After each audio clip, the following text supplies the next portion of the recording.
মদ খানেওয়ালার কতটুকু ক্ষতি, জুয়া খেলানেওয়ালার কতটুকু ক্ষতি।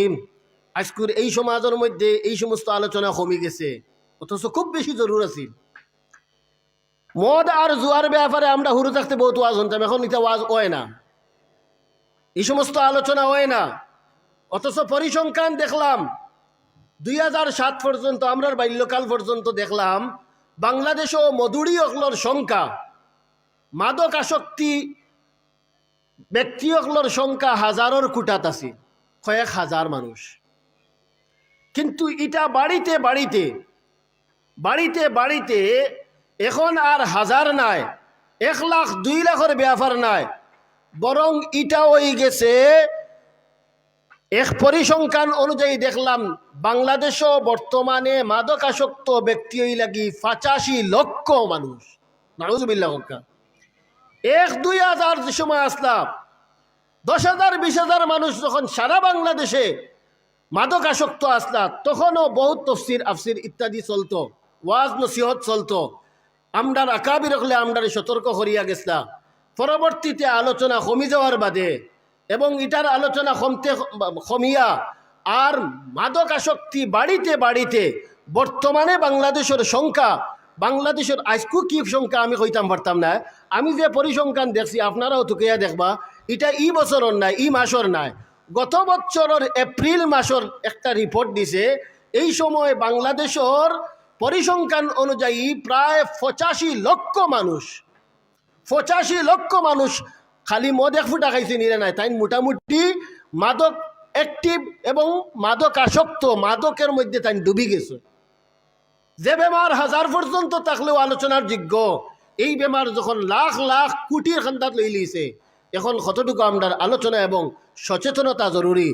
এর কারণে এই বিষয়ে আলোচনা আরো বেশি বেশি হওয়ার দরকার, প্রত্যেক এলাকাত হওয়া দরকার। সেনে বলে ও 85 লক্ষরে আবার তারা পার্সেন্টেজ করছেন।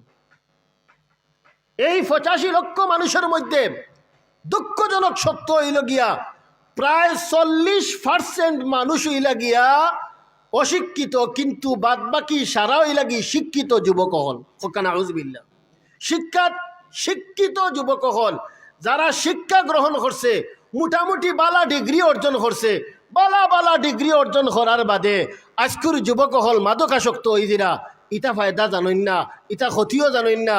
মাদকর কোন পর্যন্ত ক্ষতি, কি ক্ষতি তার ব্যক্তি জীবনে, কি ক্ষতি তার সামাজিক জীবনে, কি ক্ষতি তার দুনিয়াবী জীবনে এবং কি ক্ষতি তার উখরবী জীবনে, যুবকে এগুলা কইতেও পারেন না।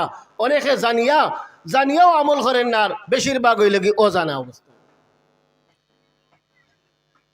শিক্ষিত যুবক হলোর হার বেশি, অশিক্ষিত মানুষ হলোর হার কম নাই, 40%। আরো তারা পার্সেন্টেজ আলাদা আলাদা করছেন। হইন এর মধ্যে জেলা শহরের যুবক আছে, জেলা শহরের ব্যক্তি আছে, ঠিক তেমনিভাবে আমরার গ্রামও গঞ্জ ওটা মানুষ আছে। আমরা তো মনে করি কেউ নাই, আমরার গ্রামে গঞ্জে, আমরার ঘরে, আমরার সমাজেও বুঝিন এরকম মানুষ সকল আছে। এবং জেলা বেটাইন আছেন, ওলা বেঠিনও আছেন। হকানা আউজুবিল্লাহ। মদ খাইন খালি বেটাইনতে নাই, বরং দেখা যায় বর্তমান পরিসংখ্যান অনুযায়ী মাদকাসক্ত বেটাইন জেলা বেঠিনওয়ালা, তরুণ জেলা তরুণীওয়ালা, যুবক জেলা যুবতীওয়ালা। এখন দেখা যায় শিক্ষিত অশিক্ষিত, যুবক যুবতী, বুড়া বেটা বুড়া বেটি, এর বাদে গ্রামের ব্যক্তি শহরের ব্যক্তি, সারা এই খামর মধ্যে জড়িত হইয়া এখন বাংলাদেশও ইটা মহামারী আকার ধারণ করছে, মহামারী আকার ধারণ করছে। প্রশাসন পর্যন্ত অ্যাক্টিভ হইয়া আমরা দেখছি জিরো টলারেন্স ইত্যাদিও ব্যবহার করিয়া কোনো সমাধান আনাদান না। মেরে মোহতারাম দোস্ত আজিজম, এই মদ আর গাঞ্জারে আল্লাহ পাক, মদ আর গাঞ্জা সহ যত মাদকতা আছে, মদ এবং মাদকতা এবং জুয়ারে আল্লাহ পাক রব্বুল আলামিনে সহজে কইলা, কুল ফীহিমা ইসমুন কাবীরু ওয়া মানাফিউ লিন-নাস ওয়া ইসমুহুমা আকবারু মিন নাফইহিমা।